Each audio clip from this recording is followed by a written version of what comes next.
sold 10 million, everything. Rico Love wrote that. There's no way Rico could tell me every word was real, because it's not. We move off of inspiration.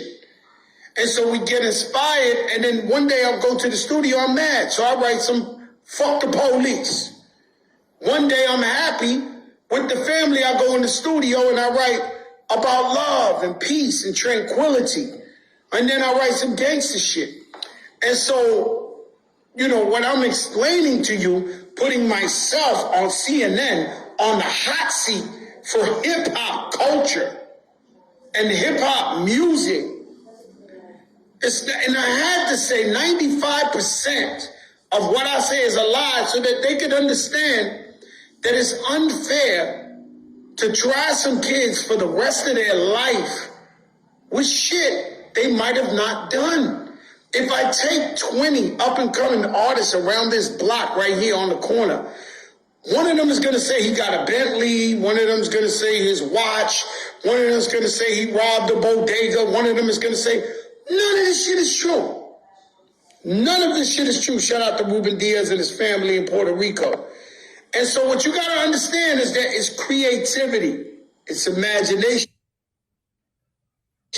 Those who know, know. Now, if I say that I use my imagination, my creativity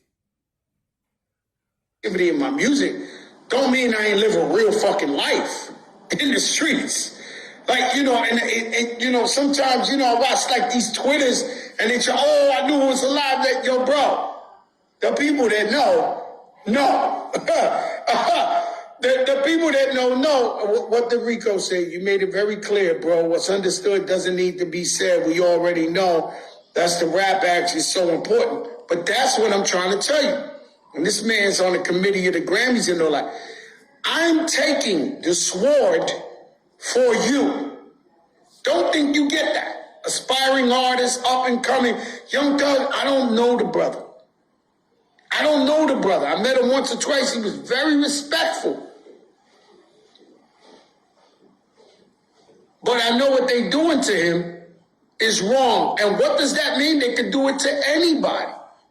And so years ago, yeah, they played this game using lyrics and trials, but it was rapper Joe Schmo. Do you know 100,000 records are downloaded every week in Spotify? There's literally 100,000 motherfuckers that think they rap. That they're rappers. But when you look at them, what J. Cole said, we didn't even know Little Buddy. Till we heard Little Buddy rest in peace. Then I heard his music, goddamn, Little Buddy. We don't know him. Every week it says some rapper got killed. Some rapper robbed a bank. Just because you spit bars don't mean somebody's actually buying your music or streaming your music. But they've been playing that game with them. They ain't take a guy who was number one on earth and put him on trial. Do I know if he did it? No. I do not know Young Thug. What I do know is that hip-hop music is entertainment and it's art. If you need me to say it for the slower folk here, kids, if we say we rob a bodega, don't go and rob a bodega. If somebody says he's Scarface and he sniffed 17 pounds of dope, don't go do it like that. You know, and parents, you know, I see a lot of parents in comments, yo, but y'all say this and y'all say that. Parents, you gotta be a parent. You can't look to a rapper who probably grew up in a dysfunctional home, projects fucked up, didn't have no money to parent your kids.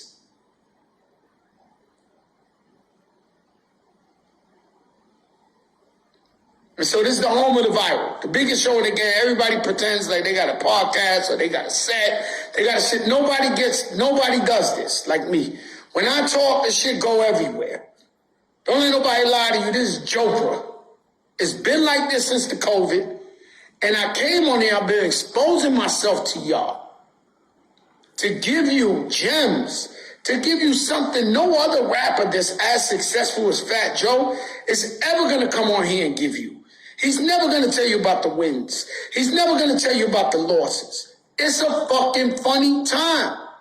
It's a funny time in the world right now. And just know Even when I said 95%, notice I left the 5% out. Peace guards, nurse, peace guard. That's the day knowledge. Today we gotta talk about a lot of things, man. We about to talk about a lot of things. Yo, CJ, yo, Rossi, we got your Coogee Mims. I see you perform at your father. Fat Joe would never be signed, would never have a record deal if it wasn't for Cool DJ Red Alert. I was in mourning. I was grieving, Mims, and I know they did I can't get it back. I know they did the 40th anniversary for Red. I really wanted to go. And I didn't get to go because I was just, I still ain't come out the house.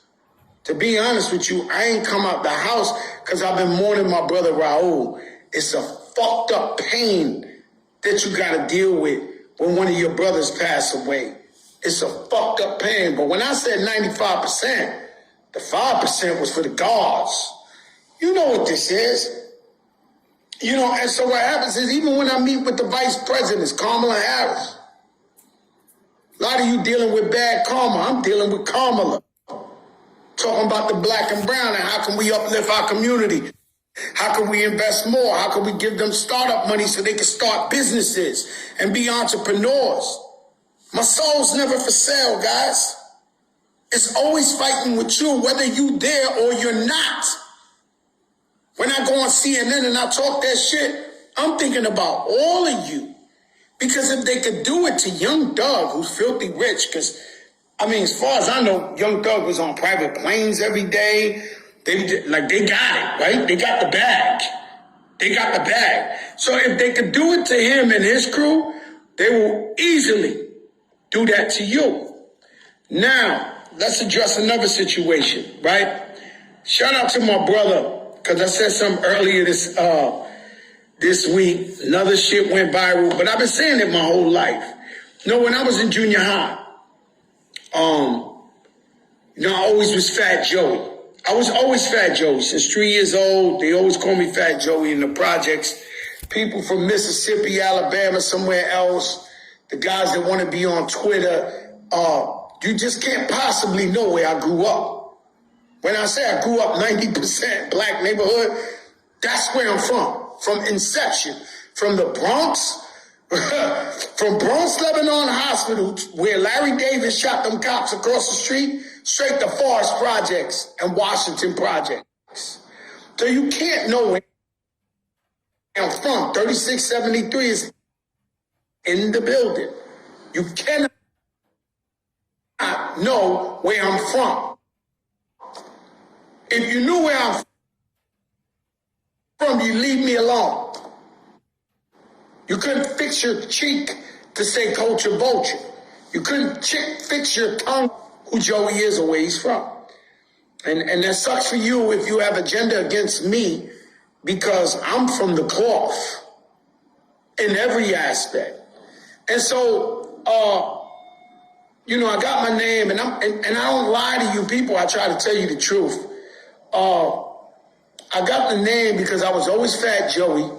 And when the teacher would tell me to write something on the board, the girls would be like, yeah, because my pants were sag and the crack of my ass was show.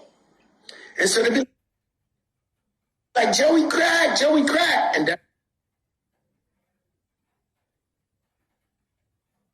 that's how I got my name. Before the drug, crack. The story. The first is the pro-black who's missing. And he said, could you tell them why your name is Joey Crack? Because I guess they had a problem with it. I told them the story. They all started laughing. Then he gave me the role and she's got to have it. Right? But I've always been honest about that. Since the day one, since Big Laz interviews at BET. Right? So now if your assumption is because he sold crack. Yes, I did sell crack. Yes, I did a lot of things I wasn't proud of in the hood. Yes, I did. But that's not where my name came from. But that's cool. And yes, I have spoken about street shit and real shit and busting my gun and all that because that's the only life I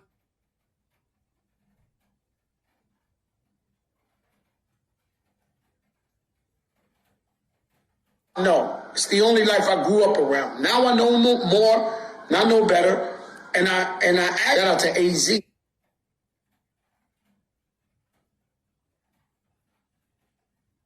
He got a great album. I listened to it on the plane. I'm featured on mine by the name of Dr. Umar from Philadelphia. I love his point of views. He said, yo, Joey Crack, and he thought I was getting at him, right? Because he said hip-hop hasn't done nothing for the community. And now that's where we differ. Now, are we organized to where we have a union? Are we organized to where we have hip-hop's children's hospital? No. And this game has always been every man and every woman for themselves. It's always been every man, every woman for themselves, but we represent hip-hop culture. And so individually, I was breaking down. Dr. Dre gave $70 million to a college. Puff Daddy chartered schools. Pitbull chartered schools. I mean, I'm constantly giving back to my community. Now, some people say, yo, why are you giving out turkeys and food? How about most of them people didn't have turkeys and food for Thanksgiving, and I was able to give thousands of people? Or when last year, the brothers in the Bronx, the Muslim African brothers, they lost 17 people in a fire, we raised $2 million. Or when Maria in Puerto Rico, we sent 1 million pounds of women's hygiene. I'm just one guy. I'm not Swiss Beats, who's a positive brother, who's broken bread with everybody's taking care of the community. I'm not